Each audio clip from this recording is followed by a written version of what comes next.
had one laggard. It was Spain. Spain. You have to call them and find why are they a laggard. Spanish Defense Minister Margarita Robles has responded to recent remarks by US President Donald Trump, who suggested Spain should be thrown out of NATO for being the alliance's lowest defense spender.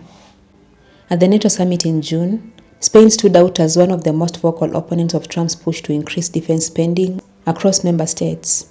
Trump has long called for NATO countries to commit 5% of their GDP military spending, far above the existing 2% guideline. But Spain pushed back at the summit and secured an exemption, keeping its commitment closer to that original 2% benchmark.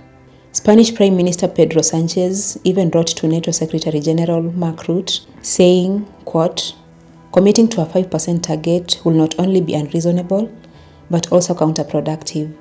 It will move Spain further from optimal spending and hinder the EU's efforts to strengthen its own security and defense ecosystem. As a sovereign ally, we choose not to." End of quote. That resistance clearly stuck with Trump. In a recent meeting with Finnish President Alexander Stubb, Trump brought it up again, saying, "I requested that they pay 5%, not 2%.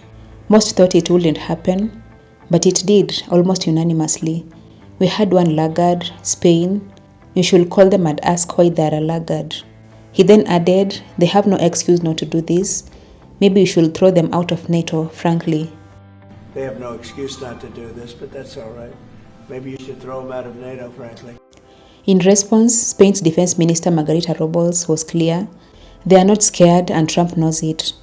Speaking to reporters, she said, "We are not worried. I believe President Trump knows that Spain is one of NATO's most committed and loyal allies. As tensions rise over defense budgets and political posturing, Spain is making it clear that loyalty to NATO doesn't mean blind compliance."